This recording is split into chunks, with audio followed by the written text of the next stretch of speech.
Welcome to Training 2. We're so glad you're here. Well, we're going to start our training today. You should have been done with your training 1, which is your interest meeting. And now we're going to move on to training 2. And we'll be starting with one of the most requested things that people always say they wish they knew more and they have practiced more, which is the Portuguese language. So every training session, we're going to start with a Portuguese lesson. So this is your lesson for today. Well, our first phrase that we'd like to learn is one of the phrases you're going to hear the most during your trip, which is good morning. And in Portuguese, you're going to use your nose a lot to speak. So you're going to train with your nose and you're going to say bom dia. Now, you hear that the M at the end, you can barely hear it. So you don't need to mark that M at the end. So to speak in Portuguese, the M almost fades away at the end of words. So it's bom dia. Bom dia. Now, our second phrase would be past noon.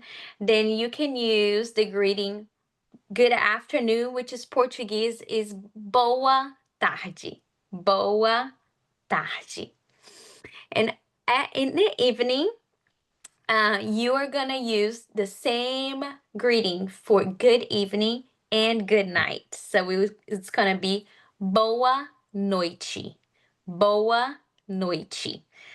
Great, great, great. Now, our next greeting, actually, it's going to be thank you. And that word is going to be different between boys and girls. But if you get that wrong, there's no problem. They will understand. But if you're a boy, you're going to say obrigado. And if you're a girl, you're going to say obrigada. So those are open sounds. And I'm going to say it again. Obrigado and obrigada. That's how you say thank you in Portuguese. Now, if you're talking to someone and you would like to ask their names, you can say, qual é o seu nome? Now, when we are saying a sentence in a language, just normally, we're not going to say, what is your name, right? So it kind of runs together. So it's qual é o seu nome? I'm going to say it slower. Qual é o seu nome? Now I'm going to say it faster. Qual é o seu nome? So it goes all together. And to answer that question, when they ask you back, you're going to say, meu nome é. Now you see a little accent in the letter E right there. Anytime you see that accent in Portuguese, that's an open sound. É, é. Meu nome é. And then you can introduce yourself by your first name. And at the end of the conversation or any interaction or at the end of your trip, you can use the word bye. And for that word, you're going to say ciao. Now, ciao in Portuguese is only bye. It does not work for hi like in Italian. So you're just going to say ciao. And at the end of this session, we're going to say ciao together. So now I'm going to pass it to Steve, and we're going to talk more about our training today. All right. Well, I always like to start with our why. What is the purpose of our trip? Because we want to thank you, first of all, that you're taking time to prepare for your trip. We believe in training. We believe the better our team members are, everybody wins. You win, the missionaries win, the villages win. So thank you for taking time watching this video and learning everything you need to be prepared for this trip. But we always want to begin with the why. Why are we training? Why are you spending this time? And our why statement, our purpose statement, is that it is the transformation of lives on 2 continents as we seek to fill the villages with the knowledge of the glory of the Lord.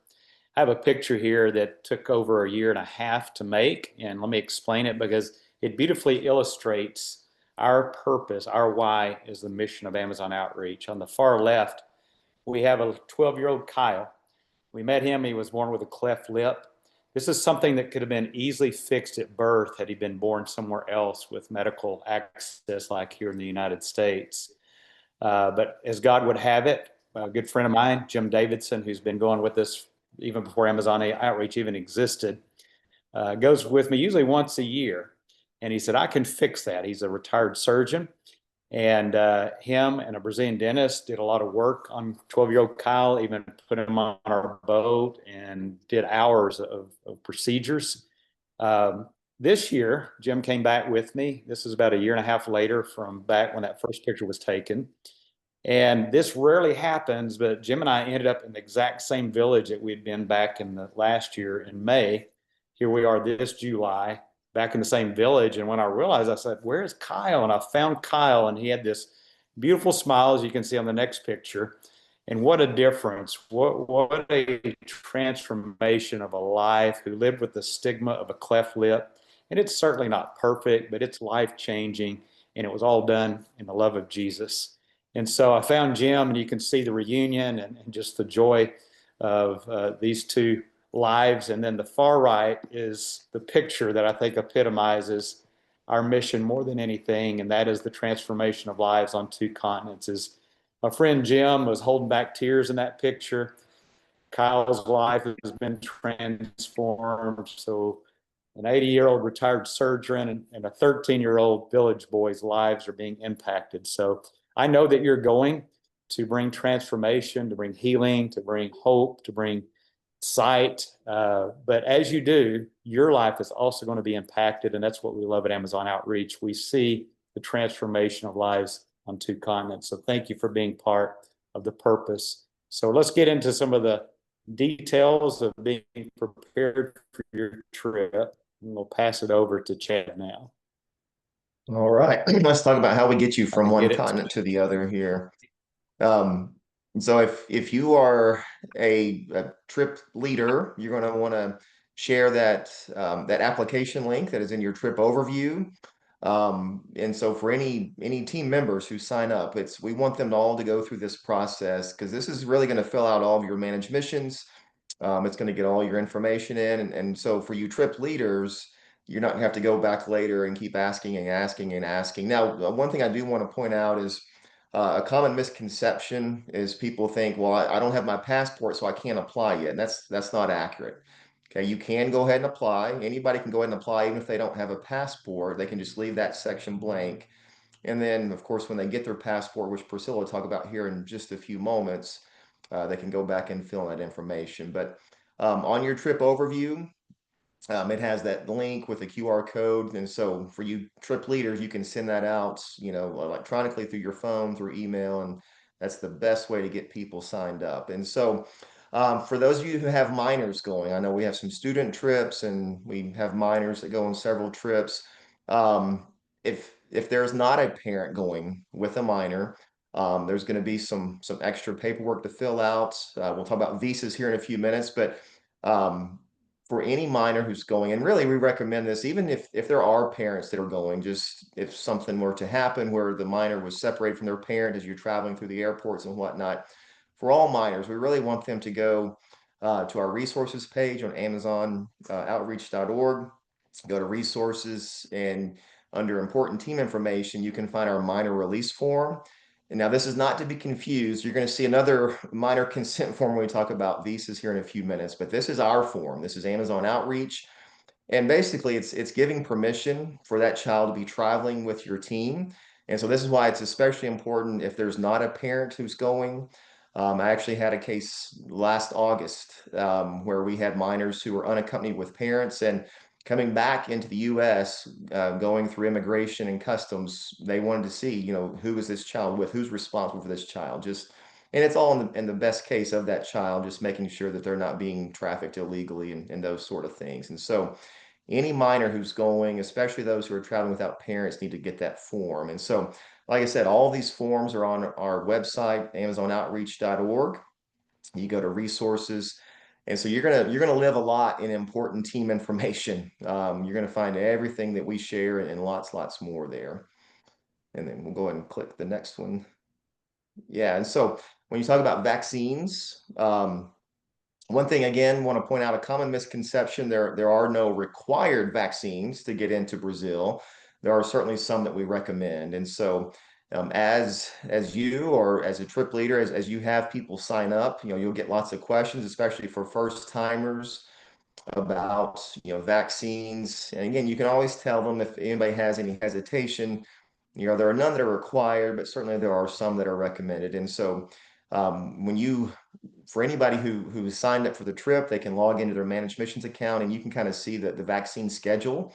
There are dates in advance of your trip when some of those vaccines need to be completed so that they're most effective. One that we certainly highly recommend is as a malaria preventative option. And so when a person will go talk to their, you can go to a primary care physician, you can go to a travel clinic and hey, I'm traveling to Brazil, I need some malaria preventative medicines. We highly recommend to get the daily, a pill that you take daily.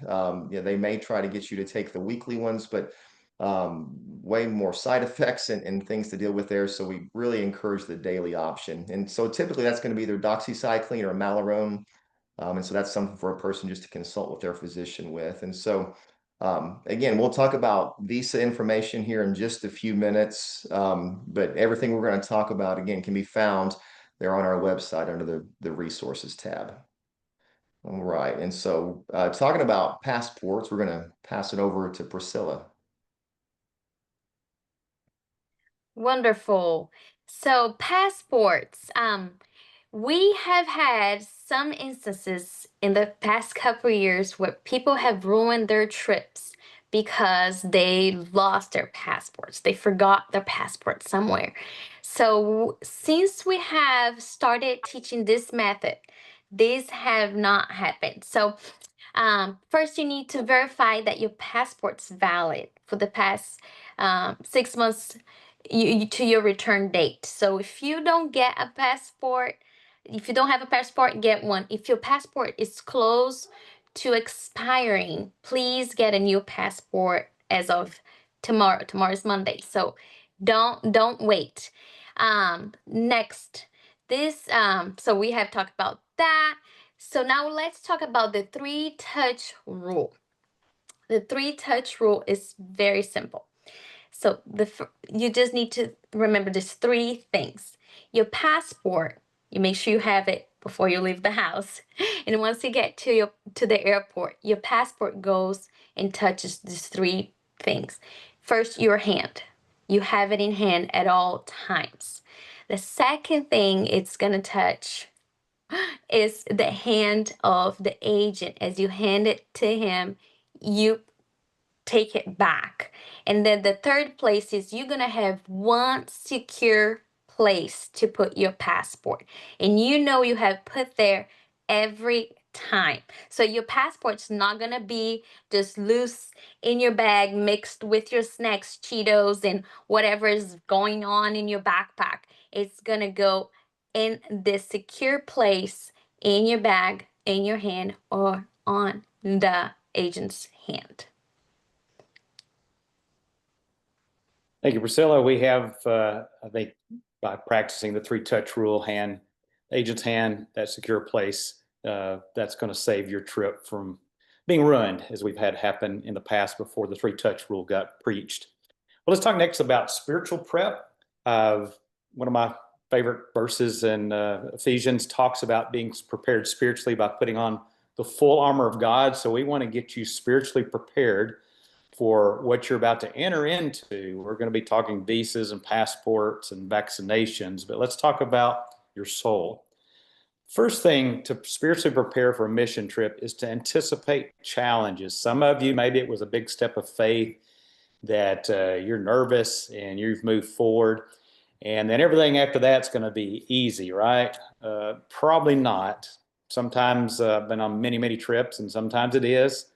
Sometimes it's not, but it's best to anticipate that challenges will arise. I love the statement to John Piper. He says, "You cannot know what prayer is for until you know that life is war." And that's what Ephesians teaches about the spiritual battle, that we are in a battle and we need to dress for that battle. And part of it is going to be discouragements. It's going to be financial challenges that might arise, maybe family schedule issues. We don't want you to be discouraged by what is normal in preparation for a trip, knowing that the enemy is not excited about you going on this trip. And unless it just becomes painfully obvious that you need to pull out, don't let discouragements or setbacks, just know that's part of the process. But because you are prepared for this, you can absorb this. And I've had people tell me, hey, I remember when you said, or when y'all taught about things were going to happen, they did, and it really helped. So we're preparing you now for that. If it does happen, for you to be strong in the Lord, keep the armor on, don't be discouraged, keep pressing on. If this is a calling from God, it's not going to change because things get a little hard for you. Move forward in faith. The second thing is in that Ephesians passage about the armor of God, it talks about prayer, and that's one of the weapons of our warfare is prayer. So we want to encourage you as you build your financial support, because many of you will be fundraising, which we're going to teach you on that here in just a minute. But as you do that, build up your prayer support simultaneously. And I would encourage you to make a goal to have 5 people that are going to pray for you each day on your trip, before your trip, and you're going to be better prepared spiritually for this trip. I also want to encourage you to fast from something you enjoy the week before departure. Now, you can do a traditional fast. That's typically my model is my last meal in the evening at 6 o'clock. I don't eat again until the next meal, 6 o'clock today, drinking only water. That's kind of a more traditional fast, but it can also be things like the week before you cut out social media, something that you will miss. And the idea is we're not, it's to recall our need for prayer. So every time we think about clicking that button or eating food or whatever it is that we're deciding to deny ourselves of, it's giving up a physical thing for a spiritual purpose to remind us to pray and lift up this trip before the Lord. Another great way to prepare spiritually is really lean in the months ahead before your trip into the Gospels. You need to be hiding God's word in your heart, because it's amazing when you get into the villages how much they're like the first century villages that Jesus served. There's so many stories that have to do with agriculture, fishing, rivers, water wells. And so the more you know the stories and have in your heart, you'll be amazed how the Spirit of God can bring those to mind, and you'll be able to apply them to situations as you talk, as you go. I love how God, the Holy Spirit, recalls things to my mind in the middle of conversations. And so really want to encourage you to lean into the Gospels as you talk to villagers. It's priceless. Another thing is, you may be thinking, what am I going to be sharing? Well, the most powerful thing you have is your testimony. There's the Gospel of Matthew, Mark, Luke, and John, but there's also the Gospel of Steve and Chad and Priscilla and you. And you know your story. And we're going to teach you how to refine that so it's very powerful. You're going to be doing it through a translator. So we really want to encourage you to use this most powerful tool. Many of you have never shared your testimony. Many of you do not know how to do it effectively. So we want to really grow you to use this tool, and God's going to use it. And be prepared, because you may not think you're going to do it. Missionary may call on you and you're in front of people wishing that you'd prepared. So please be prepared to use it. And then last but not least is learn how to share the gospel. We have some great evangelism tools, how to use the surroundings of the villages to share the gospel on our YouTube channel. So if you go to search for Amazon Outreach, go to our YouTube channel, we've got an evangelism playlist. You can learn how to use the e-ball. We've recently posted machete evangelism, Trinity evangelism. There's also the one in there about how to share your testimony. So please be ready spiritually as much as you're getting your visas and your passports and your fundraising. Make sure that your soul is ready for this trip, because we're not wrestling against flesh and blood. Put on the full armor of God. Be prepared to make a difference in the villages, because you've spiritually prepared. All right. Thank you. Chad, speaking of fundraising, would you share with us about best practices on fundraising?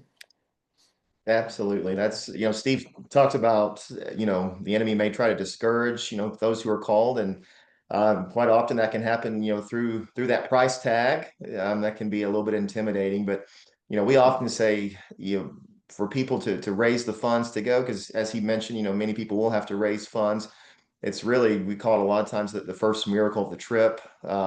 We have Joshua 3 referenced there, when the Israelites, when they were crossing over into the promised land, crossing the Jordan River, their instruction was, those carrying the ark stepped into the river before the waters had stopped, right? And it was a step of faith that God was going to take them across safely. And so That's what the Lord's going to call you to, is to take a step of faith, that he will provide. Again, I have never seen, and I think most of my coworkers would tell you the same. We've not seen anybody who was called to go on this trip that couldn't go because of money.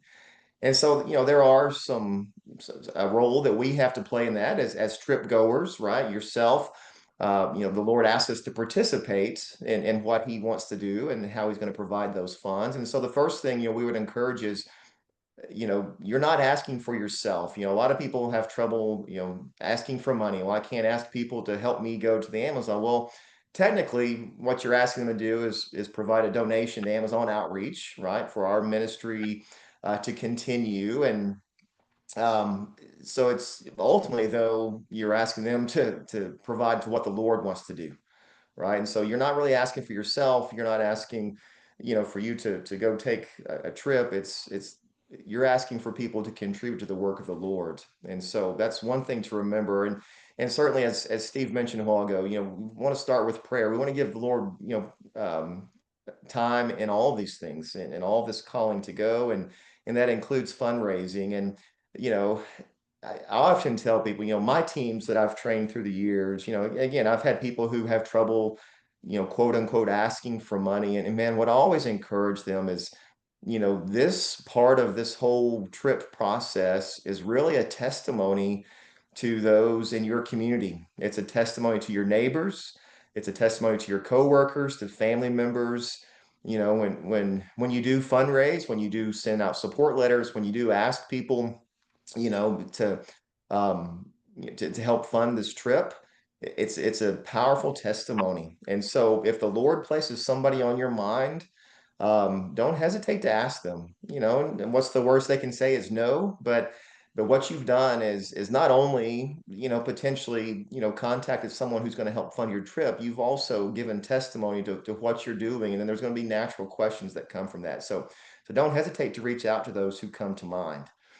Um, and so again, the Lord asks us to participate in what he wants to do. God could provide whatever he wanted to provide for whoever he wanted to provide it for, but he asked us to be faithful participants in that. And so that's where, for those who do have to fundraise, that's where this comes in, is to do our part and to ask. I can go ahead and go to the next one there. Um, one thing that you see people do a lot is, we start to categorize people. Well, these people have means, or they have a big heart. They're very generous. I'm going to ask them, or I'm not going to ask these others. Again, don't do that. For those that the Lord, really places on your heart, don't say no for them. You know, um, Cast a broad net.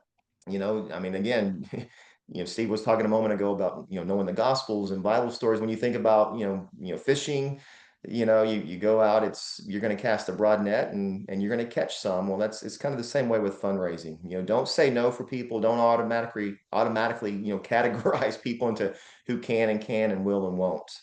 You're going to find a lot of people as you talk to coworkers and family members. They're going to be very interested in this trip because, when they say, "Hey, where are you going this spring?" Well, I'm going to the Amazon. It's going to pique their interest, and you're going to have people who want to support mission trips like this, because when you tell them we're taking medicine, we're taking doctors, we're taking eyeglasses, maybe your team's doing a water well, people want to help fund those sorts of things. And so there's going to be lots of people who want to help, they're going to promise you, "Hey, I'm going to contribute to your trip." They may not always be prompt in doing that. And so don't hesitate to follow back up with them. You're not nagging, you're not being selfish or anything like that. You're helping them do what the Lord's already called them to do, is really what you're doing. You're following up with them, to help them follow through on what they've promised to do. And so don't hesitate to do that. On your managed missions account, once you're signed up for your trip, you're going to see a box where it says public profile. And so managed missions makes it so easy to fundraise. You can go in, you can edit, you can modify this public profile, or you can leave it as is. There's a nice, paragraph description. You can see an example there on the right side of your screen. But this is a link that you can send out to people. So you can send it out through your social media, you can text it, you can email it. For those anybody who has to fundraise, we certainly encourage you to use this public profile. And the great thing about it is it makes it so easy. You don't have to handle the money, you don't have to handle checks and cash and all those things. Anybody who uses your public profile link to donate to your trip, it goes right into your account. You'll be able to see, you'll get a notification that someone has donated to your trip, and then really helps you keep up with it very, very easily. So certainly encourage you to use that public profile. If you go into our Amazon outreach to our website to resources, you'll see under important team info, we do have some template letters. I encourage you to send out letters, some fundraising letters. Again, if nothing else, it's a way of giving testimony to what you're doing and what the Lord is doing on the Amazon. But sometimes people, struggle with, well, what do I say, and those things. And so we do have some fundraising templates you can use. You do want to be specific with the deadlines when talking to people when they say, hey, yes, I want to contribute to your trip, give them some deadlines. And we have those deadlines established just for your information. They're not random, they are strategic on our part as we purchase plane tickets and those sorts of things. Those deadlines do have a purpose on our end. And so use those when you're talking to people. You will have some folks who will not use uh, your public profile link, and they may want to give you a check. And so, really, all checks that are given to a team member need to go through the trip leader. And so, trip leaders, we have instructions again, and under resources, under leader resources, there are instructions on how to process a check and make sure it gets to us and gets in the right person's account. And so, if you're a team member and somebody gives you a check, that the main thing you need to know, if somebody says, hey, I'm going to give you a check for your trip, the main thing you need to know is it needs to be made out to Amazon outreach, and then that team member's name and the trip name needs to be put in the memo line, and then that check can be given to the trip leader and then sent in to us. Certainly one thing we want to do is we want to thank our donors. What I always encourage, my family, both of my teenage boys go on these trips, and then any teams that I train personally from my home church, always encourage you to, when you get a donation, within the first few days, write them a thank you note. And then one thing, I like to do even after the trip. So somebody may give you a donation, right now, which is as of today, it's November 9th, and your trip is spring break. Well, then go ahead and write them a thank you note, today when you get that donation. But then after your trip, what I would encourage you to do is use some of your pictures, maybe use a story or two, write up a little letter that you can send back to those who have given to your trip. And it's your way of kind of showing them, hey, this is what your money, your donation did, and so it's an extra thank you, but then it's also again, it's another testimony into what the Lord did through their generosity for your trip. And so, when we think about fundraising, it's all a means to an end. It's a necessary step so that we can get to those villages to do those ministry opportunities that are coming up. And so, Priscilla, if you would share about that. Thank you, Chad.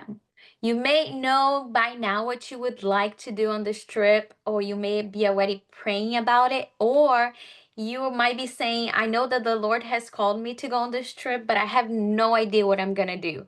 So, we're going to share with you some of the ministry opportunities we have on this trip.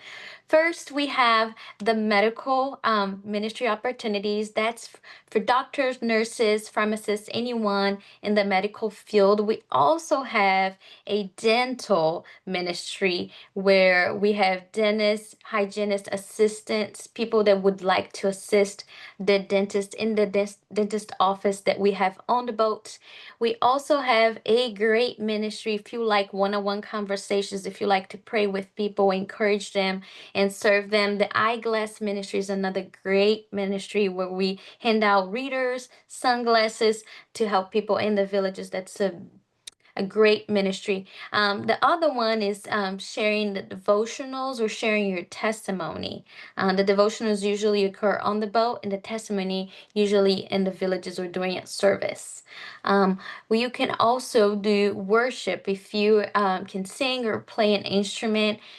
This is a great time. We usually also do the worship on the boat and in the villages. And those great times we get to do bilingual Portuguese and English in worship together. If you also have the gift of preaching, please let your leader know. And this is a great way to serve during this mission trip.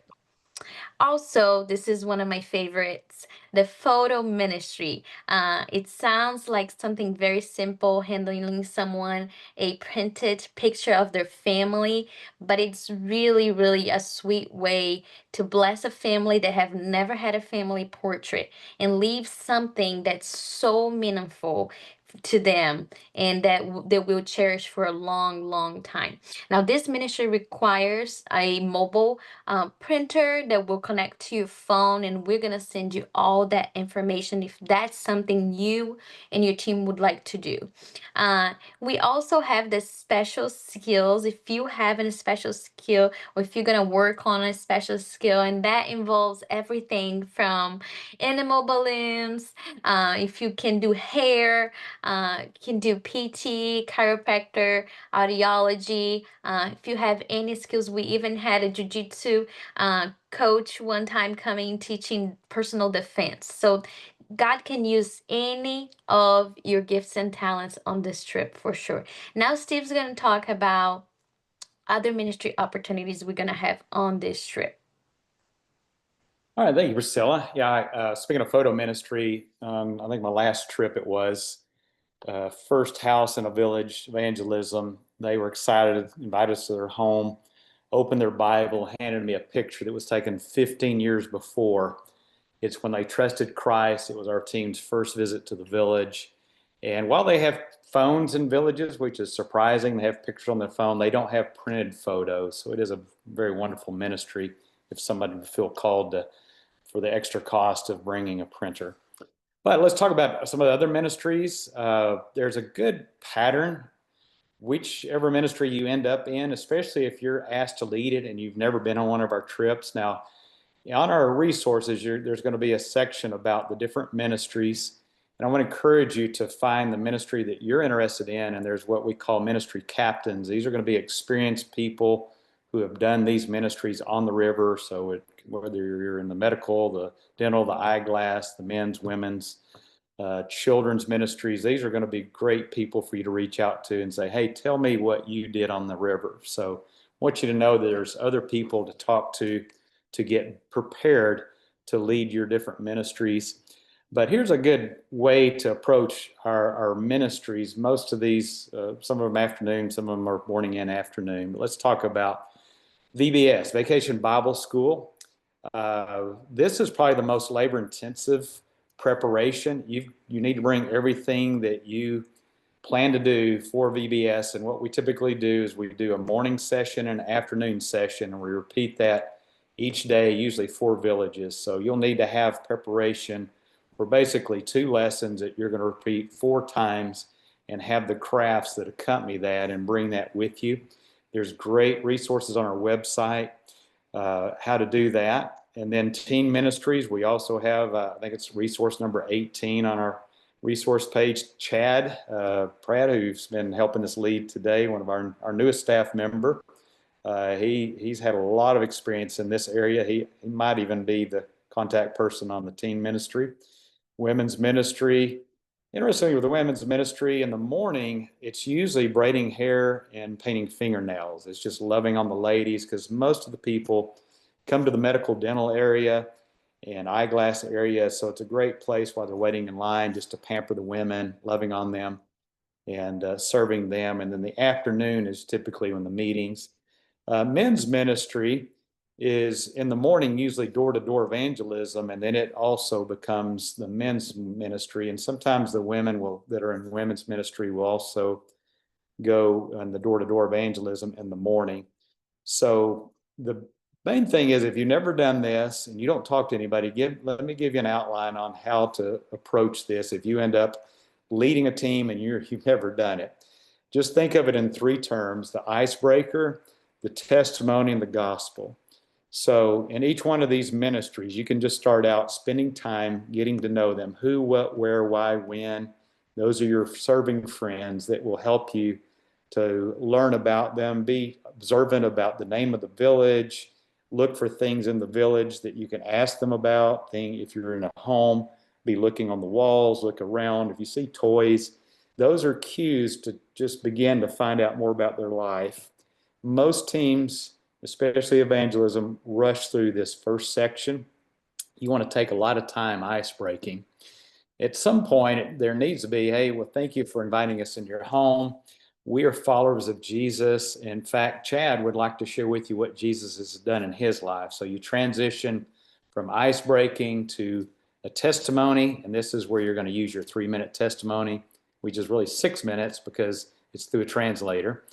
And at some point, Chad's going to finish up sharing about what Christ has done in his life, and Chad may pass this on. This can be the same person doing this, but it's best to do it as a team. But Chad might say, and if you'd like to know more about how you too can have a personal relationship with Christ, Priscilla would like to share with you how you can too know Jesus as your Lord and Savior. Priscilla is going to use one of our awesome evangelistic tools that we've taught. And so that's a suggested outline for any of these ministries. You can fill them in a lot more, especially VBS is a lot more involved in that, but men's, women's, teens ministries. There's also some training videos on our website that I'll show, on our YouTube channel, that each ministry will have a breakdown of how we recommend doing these ministries. But that's always a big concern for people. What am I going to do? Well, we have resources to help you get prepared to serve the villages of Amazon.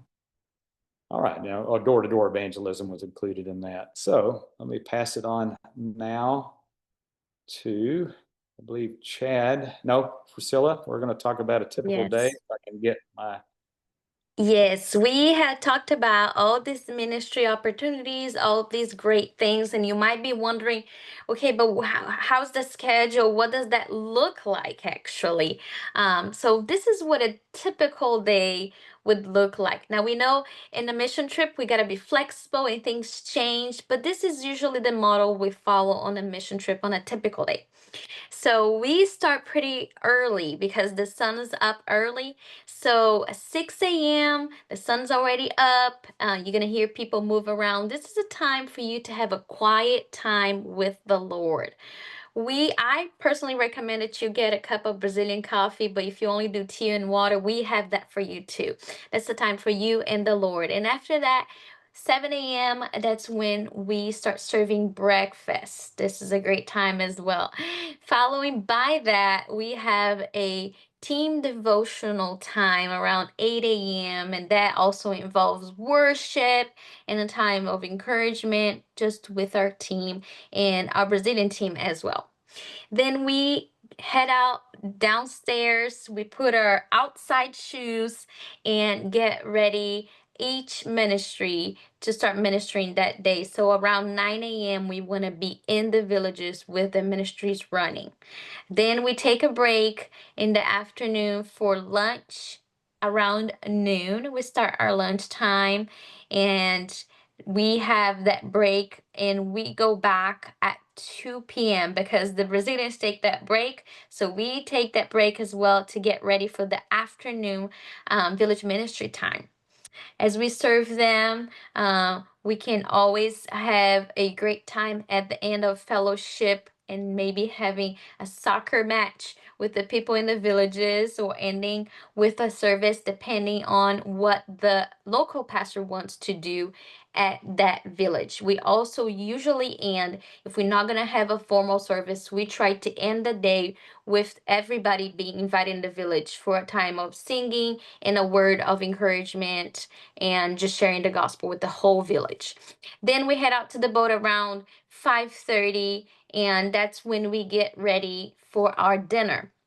Dinner is served around 6 p.m. every day. It is great.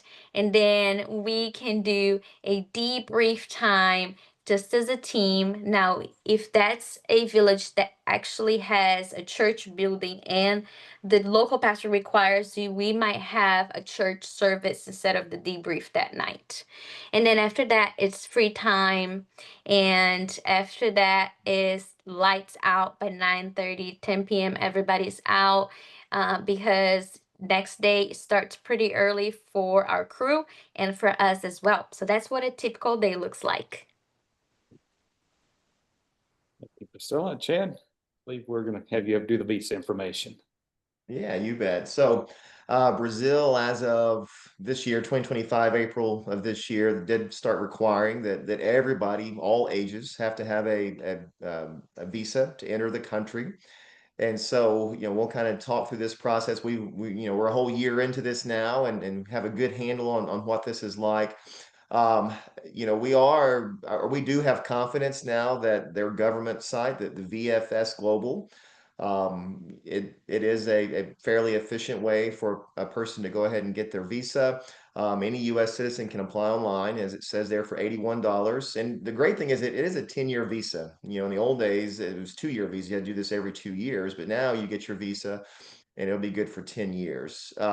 So any adults, we've not had a lot of trouble with adults getting their visas. Probably the biggest issue we have is with the pictures, the photographs, and we certainly will help and talk through this, with any teams that need help. Some teams like to do their visas, as a team. They'll get together and do all their visa applications. Others, will kind of do it on their own. But certainly you can't apply for your visa until you have your passport. So if you don't have your passport, that's the first step. But once a person has a passport, they can apply for the visa at any time. And so we would encourage uh, you as a team member to do that and not delay that, just so it's peace of mind. So you're not worrying about it last minute. But for minors who apply for their visa, there is some extra hurdles for them to clear, some extra paperwork. And so for minors, it probably would be a good idea to use a third-party site. We have a third-party company that we use for visas. And anybody can use this third-party site. It's one of the benefits of the third-party service is they are a little bit easier to get in touch with, a little bit easier to communicate and get feedback from if there seems to be a delay in your visa, if there's a problem with it getting processed. And so for minors, probably would recommend that. It's not necessary, but probably recommend that you use that third party site, and you can get a discount. So it's an additional $90, plus that 81. So you're talking about 171, but there is a 20% discount, with an Amazon outreach discount link that we can provide for you. But this visa is necessary for everybody. We had a handful of people last year. Again, with it being new in 2025, we had a handful of people last year who didn't get to go on their trips, either because they waited too long to apply, or I think there was a case where an individual didn't know they needed their visa. And so you will have to have that visa, whatever your travel itinerary is. That last flight before you enter into the country of Brazil, they will want to see your visa, wherever that flight's originating from. And so, the e-visa link, we have all this information again under our resources tab. So you can find that if you go directly to our website, go to resources, or if you go to manage missions, you'll see where it says resources, and they'll take you again to our website. And so what you're going to need to apply for your visa, certainly we encourage you to have all this information. When you sit down to apply for your visa, make sure you have your passport. As I said, that needs to be a valid passport. The government site, sometimes will ask for your flight itinerary. If you don't have that yet, that's okay. You can scan in your passport and use that twice. And typically that will pass through. I mentioned a photo a little bit earlier. Again, this is probably where the most complications come from. What we have found on the passport photo is the wider the frame, like the more area around your head and face there is, the more you can crop it, or the more sometimes they can even crop it and manipulate it for you to where it will work. For whatever reason, they're very big on seeing your ears, and so sometimes ladies trying to get their passports have to tuck the hair behind the ears. I'm not sure why. Maybe it's in the age of AI we live in. Maybe they're just trying to make sure it's a genuine person. But that passport photo, you don't have to go, get a passport photo. You don't have to go pay at, Walgreens or anywhere like that. You can take that yourself. For those minors who are going on your trip, all right, there, as I mentioned earlier, there are some extra forms. And so this is a different notarized minor consent. This is on the website there under our resources tab. It's permission, it's granting permission for that person, for that minor to obtain a visa. And so this has to be notarized by both parents. If there is a case where there's a minor that maybe only has one biological parent, or doesn't have both parents living in the home, and maybe doesn't have the ability to get that other parent to sign it and get it notarized, there are instances where we can pass that through, or it can get passed through, but there's going to be some extra notation and things that have to happen there. There's what they call an affidavit of support, and basically what this is the Brazilian government just wants to know that when that minor's in the country, you're not leaving them there to be somebody else's problem. When you unfortunately have to think about, child trafficking and all those sorts of things, the affidavit of support is just saying that no, there is a person who is financially responsible for this minor while they're in country.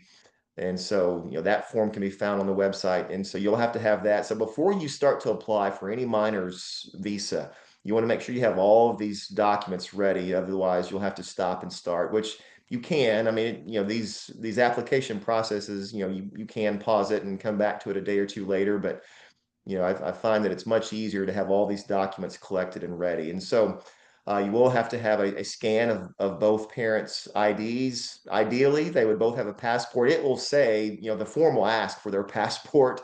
If you have a parent who doesn't have a passport, that's okay. You can use a driver's license.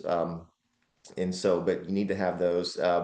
You'll have to have the minor's birth certificate scanned in and ready to upload, the original there. And so there are some extra hoops, for minors. And so again, especially for minors, trying to acquire a visa, don't delay, don't wait, the sooner the better, because in our experience, certainly in my experience and my team's experiences, inevitably there will be some back and forth, and it may say, we need this document again, we need that document again, and so don't wait to the last minute. Don't miss out, don't have to cancel your trip because you didn't get your visa. And so speaking of cancellations, I think Steve is going to talk to us about that. Yeah, thank you, Chad. And again, not to sound like a broken record, on our resources tab, there's a whole link called e-visas, and you'll need that information in the e-visa link on an address you're going to need to fill out when you apply for the visa. So everything you need is going to be there. All right, well, let's talk about, I did a little quick check. I think 1% of people end up having to cancel, and it's everything from, unforeseen, something happens out of their control. So this isn't going to apply to most of you, but this is so important. We want to give you a heads up if you are in that 1% that this happens to. So here's what happens in a cancellation. You need to understand there's going to be potentially two different credits you'll have if you have to cancel your trip. First, before we need to have the right understanding of the money that you're raising, is you are a fundraiser for Amazon Outreach. The only reason that what you give or people that support you give is tax deductible is because, as far as the IRS is concerned, you're actually working as a fundraiser for Amazon Outreach, and whether or not you go on the trip is not contingent on the money that's given. That's what makes it tax deductible. However, we do want you to go on the trip. So the way it really works is, let's just say your trip's $3,200. If you raise $3,200 for Amazon Outreach, you get to go on a free trip. So that's legally how it works and why it's tax deductible. So you need to understand these are non-refundable tax deductible donations to the mission. You're a fundraiser and the reward is going on a trip. Your fees include medical travel insurance, and we want to make sure you understand that is not the same as travel interruption or travel cancellation. This is insurance that only covers any medical incidences when you're out of the country. It has nothing to do. You have to buy extra if you want trip cancellation or missed flight. That is not what this insurance is. We make sure you understand the coverage. And speaking of the medical insurance coverage, on our resources page, you can see the coverage because if you're 70 or older, it greatly reduces the coverage. If you're 80 over, even more so. So if you'd like to see what is covered, just look at the insurance section under important team information on our resources page. If the trip is postponed and you're unable to go, you'll have an AO credit. Now, this credit will be minus any potential airfare that was purchased because we no longer have that money, the airline does. It'll be good for 2 years, up to 2 years. So if you were to miss your trip this June and you can't go the next June, you could go the next June. So we feel like it's a very liberal policy because we want you to be on this trip.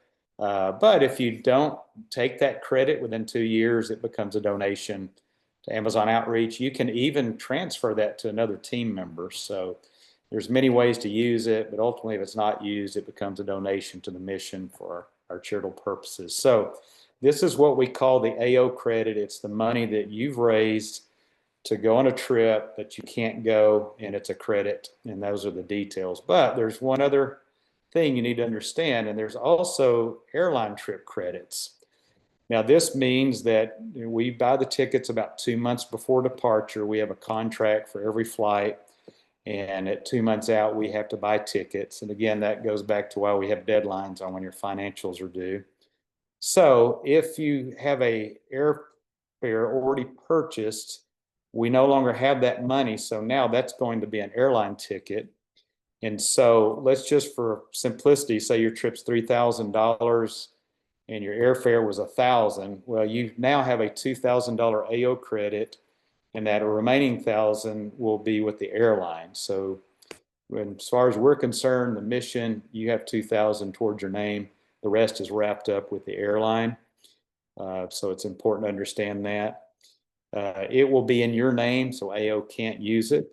And it's very important to understand that with airline credits, you have to use them a year within the date they were purchased, not the year within your trip. So typically you can't use that credit for the trip next year if it's at the exact same time.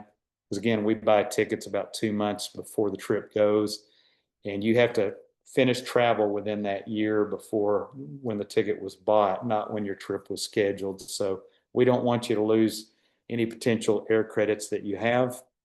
And you can anticipate the airlines will deduct significant cancellation fees and charge for reissuing fees.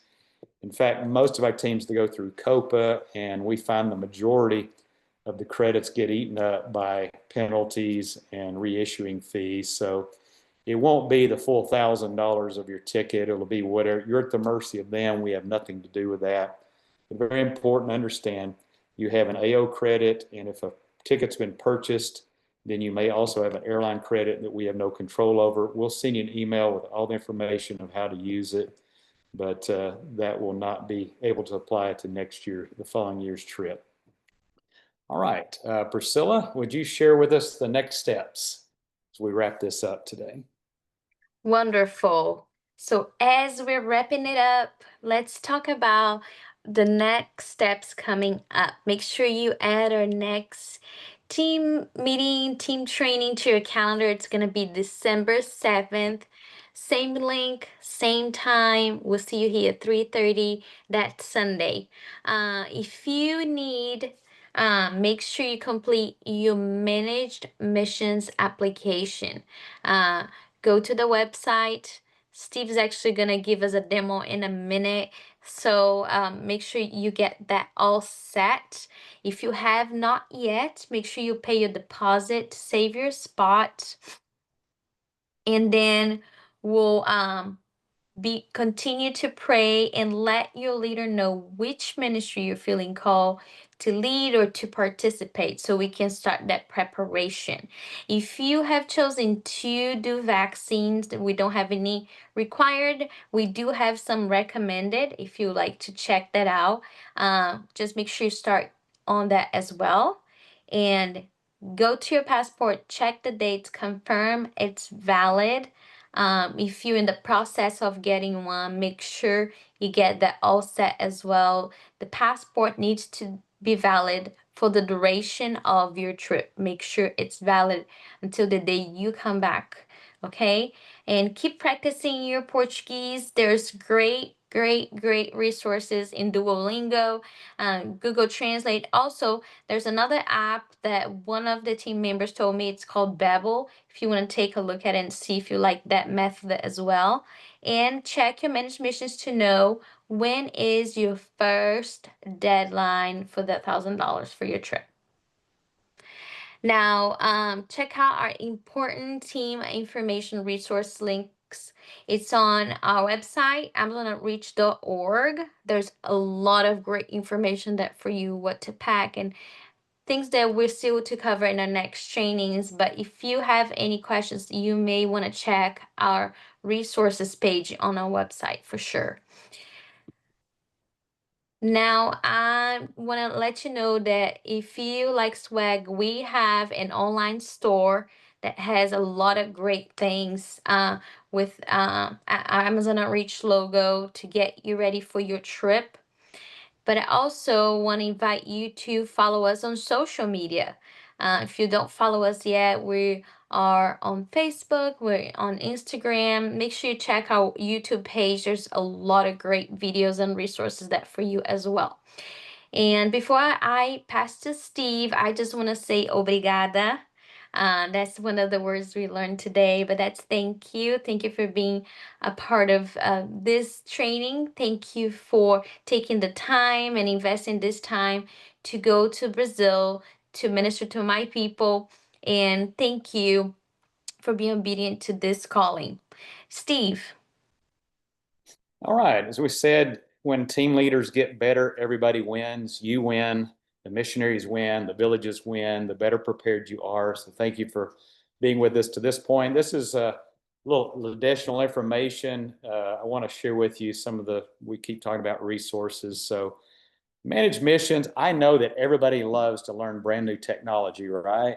No, everybody's busy in new technology, especially the older you are, if you're an old guy like me. But let me encourage you to please learn how to use managed missions. It's going to be your friend, especially if you need to fundraise. So let's just talk about this tool that you're probably not familiar with unless you've been on one of our trips. And I want to encourage you, I want to give you a quick demo.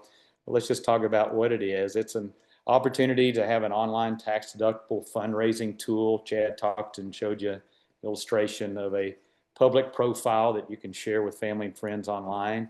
It's how you track your fundraising progress. It's where you find vital data and information. So for instance, if you want to know what your travel itinerary, how your flights, what time your flights are, those documents will be loaded in managed missions. But please fill out the trip application. That's how you get into managed missions. Publish your public profile if you're going to raise funds. I'll show you how to do that in 1 second. Make sure you have all the tasks and meetings and goals on your personal calendar so you don't miss anything. And pay for your trip. That's where you're going to pay for your deposit. That secures your place. I'm even going to show you where to do that. So with that being said, I'm going to take us to managed missions and give you a quick demo, quick overview. So you can go to your managed missions anytime just by going to www.managedmissions.com. You're going to enter your password and it's going to pull up your trip. So this is a trip that I'm on. Quick overview. So over here are different tabs. This tab right here is basically the home page. It's going to have all the trip information, trip documents. So if you need to know what the travel itinerary is, this is like the air contracts for this flight, team meetings, resources. We've talked about 1,000 times on this, but this team has a sign up genius for their collection supplies, which we'll talk about next training. But that's your home page. Now your information, this is where you're going to fill out. I encourage you to put your picture in it, but it has like your passport information. If you don't have a passport yet, all you need is your passport name right now. But as soon as you get your passport, then you'll go in and fill out all your information. It's got critical information, emergency contacts, and other information that we need to know. Team meetings will be in there. Task and goals when different things are due. So like for this team, we know $1,000, and those are usually geared around airfare. So it's important that you pay attention to those. This tab right here is very important. It's the fundraising tab. This is where you can go and pay for your deposit. So if I want to do my $250 deposit, just click on that, pay for my trip, put my $250 in, I've got it secured. Or if I'm paying for my trip and it's $1,000 due, just go to fundraising. It'll also show you how you're doing on your fundraising task. And then last but not least, this is where you create that online link. If you're not fundraising, you don't need this, but if you are, you want to create this. So when you click on public profile, you'll see here, no profile has been published. You've got to make it. So everything's already set up for you. You can change the verbiage if you want. I want to encourage you to personalize it by uploading your photo here, but you don't have to if that's beyond your technical skills. The main thing is, I don't even know why these two buttons are on here. The one you have to click is this one right here, save and publish. So I'm not going to show you how to, it's up to you if you do the upload of your picture, but I'm going to hit save and publish. And now all of a sudden where it said I had no profile, now I have one. I can copy and paste this. I can put it in social media. I can send it an email. So like when people get it, they get that link, I click on it. There's my information. It tells them about what I'm doing. It also talks about down here that this, about the mission. It also mentions that this is a non-refundable, tax-deductible donation to the mission and not contingent on your trip, as we explained earlier. So that's what a public profile is. So this is a valuable tool, managemissions.com. Enter your password and you can access all this valuable information. Another important thing is I want you to be aware of our YouTube channel. So just search for Amazon Outreach in YouTube and you'll look for the AO logo here. You'll know you're the right place. All of our latest videos, Priscilla just uploaded about 12 new videos for different things, but you want to go to playlist here. And for instance, if you want to see one of our other trainings, they're all going to be here in team training. Down here is where the different ministries. So like if let's say that I'm doing a women's ministry, I can view this list here. If you want to know about visas or sharing your testimony, credits cancellation, everything we've talked about, fundraising, we can go down and find, okay, women's ministry. Here's women's ministry 1 and 2, or if you're in VBS. So there's all these, we did these crash course trainings for different ministries. So make sure you take advantage. Eyeglass ministry is the newest one that was how to hang your hammock. I mean, there's so much information. Really think you would enjoy this one here. Go to the AO boat tour. It'll tell you where you can and can't go, every level. It's a great walkthrough. We just loaded it 2 days ago and we're got 72 views. So you're going to want to go to that. And then last but not least, we've talked about this a lot. Go to amazonoutreach.org. You'll go to the resources, just go to this menu, you'll click resources. Everything we've talked about in this training. This one's the big one, important team information. A lot of the things that we've talked about, like how to do a financial letter, ministry opportunities. This is where you find those ministry captains' numbers, minor release form, packing. How do you pack for the trip? There's a great video in here how to do that. So much valuable information. You're over VBS. You want a good evangelism tools. We've got a list here on our YouTube channel. There's some great videos. E-Visa. This is where everybody's going to need to go. All the information you're going to need, you just click on that and it's going to tell you there's the place to get your e-visa. There's that third party. There's even the link to save 20%. Everything you need. There's going to be an address you're going to have in Brazil to fill out your application. So I know that this has probably been like drinking from a fire hydrant today, but this is going to help your trip go smooth. It's going to get you everything that you need. So thank you again for sharing this time with us.